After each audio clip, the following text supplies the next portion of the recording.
Good morning and welcome from Cape Town.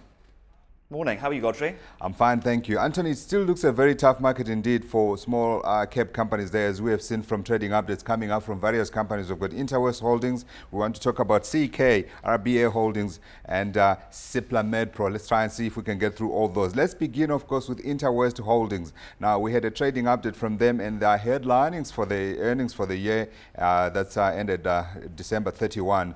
Now, that's down between 30% and 50%. Is that a surprise for you, given where they are trading? It's not a surprise. They reported 11 cents last year, and they were hit last year by a severe transport strike. And particularly the weak economy meant that people were actually using their services less to process waste, get rid of waste, etc., etc. The severity of a fall between 30 and 50% to me isn't a surprise. I'm looking for between 5 and 6 cents for the full year, but hopefully a sharp recovery to 2010, 2011. Is this a stock that you'd seek to hold? You know, at the current level of 50 cents, it's too late to sell. I've been talking about the stock for the last 6 to 12 months. It's a great position to be in. You know, waste management globally is a growth business. It should be in this country, but the economy needs to recover first so people can start using their services. At 50 cents, it's a hold at best. I wanted to talk desperately about CK Holdings. We know the story around there. The government is not paying, but the government is also seeking to try to get the company wound up at the same time. Now, they are reporting a headline loss basic of between 10.60 cents and 12.50 cents. Now, that's from earnings of 7.84 cents the previous year. So it's a big swing, but no surprise really.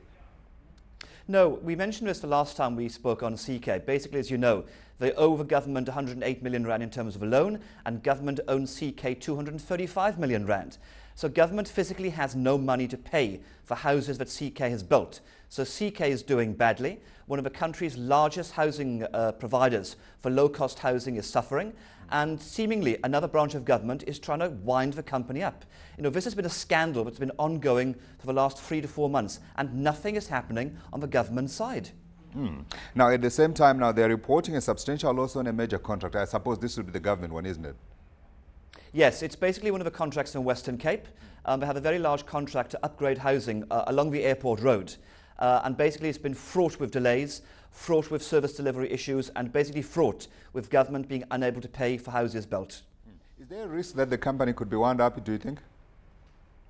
I think it's highly unlikely. I think the case against CK is very tenuous. You know, if you have one branch of government owing money and another branch of government saying you have a loan, you know, if government pays the money they owe CK, they can repay the loan of 108 million rand and have over 110 million rand in cash in their pocket. So somebody has to come to the party and say, you know what, we owe you money, you owe us money, let's sit down and come to an agreement. So far, nothing has happened because the housing budgets will not be set until April or May. Let's hope that the housing minister is listening, and hopefully he will take up the case of that company there. Let's go to RBA Holdings. Another loss here. We are expecting a loss of between 10 cents and 12 cents a share, and now that's between 11 cents and 13 cents a share. Any surprise there for you again? Again, they operate in a market where basically it's the low to mid-end affordable housing market.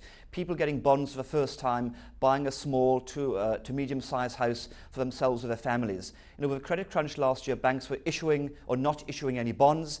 As such, their target market, people earning under 12,000 rand a month, couldn't get bonds. They couldn't sell the houses, so they built less houses, so they're now making a loss.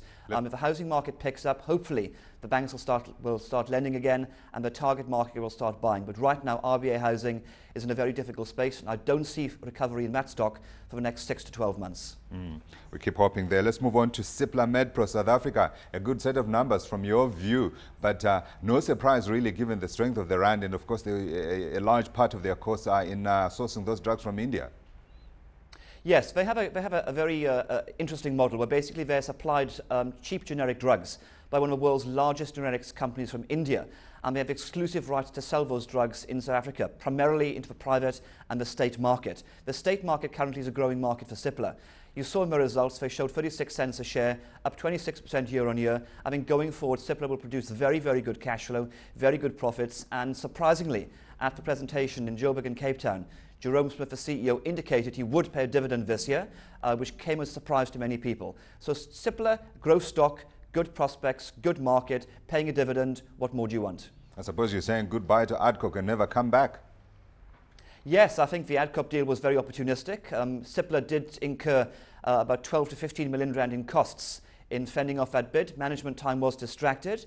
It shows you that if they knuckle down during the course of this year and they focus on their business, they could have a very, very good year going forward. And in the current share price, Cipla, in my mind, is offering very good value. But do you think perhaps with the benefit of hindsight here and looking back, could we say perhaps if Adcock had come in, the results could potentially have been better?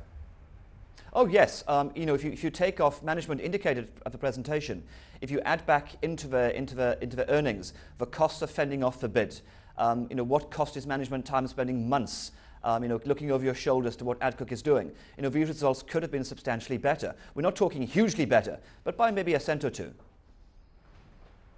Do you think that we could see perhaps Adcock coming back and trying again for Cipla? I think it's highly unlikely. I think you saw the empowerment partners and management, who are very large shareholders in the company, put up a very robust bid. And at the end of the day, whilst the underlying Adcock price at the time was a premium to the market when the bid was made, Cipla has now had a nice run in the marketplace. And I think people are now looking at the company in a different light. They're seeing that its products are gaining wider acceptance, and it is the country's fastest growing pharma company. And in that issue, I think that Adcock would have a very tough case in reinitiating a battle to take out the company. Yeah, Anthony, we just bought some more time from our producer today. She's in a very good mood. So let's go on. Let's go talk about the small cap trading space. I mean, as we mentioned, from all these trading updates, what we can see, the composite story that we get out of all this is that it's still a very, very difficult trading environment. But do you see any gems out there that are trading on very low PEs and that potentially could be companies that investors should be looking at now? Well, I think we've seen in the last few weeks, particularly in the reporting season, that we've had a very mixed bag of results from the small caps. It's been very, very patchy. Companies linked to the domestic economy have had a very, very tough time. But as I keep indicating in these segments, there are many companies out there sitting on vast piles of cash that are undervalued, which have been overlooked by investors. I'll off a list. One of my favorite stocks is Mazors, again, a Western Cape-based glazing and aluminium company. Sitting on half its market cap in cash, great prospects. You've got B&W Instrumentation, a small company involved in very specific areas of infrastructure. Market cap 203 million rand, 140 million rand in cash, great prospects. You've got ESOL on a PE of 4. Yes, I've indicated earnings will be slightly less than the market is looking for this year, but going forward, it's on a PE of below 4. They're in a very great space. So there are many companies out there still offering value, but they just need to be dug up. I know you're not a fan of the airline companies, though you do fly regularly from Cape Town. I must say I'm going to report you to Kulula or one time. But with the World Cup coming and with the kind of stories that we're beginning to see coming into the newspapers, we saw at the weekend, The Sun in the UK, that's the Sun newspaper, was talking about a rip-off, a round trip from the UK to here costing somewhere in the region of $9,500 US.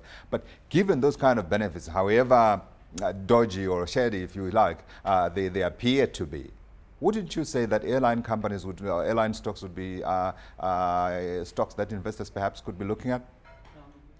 We've talked about airline stocks consistently in the past, with One Time and Comair being the only two listed stocks.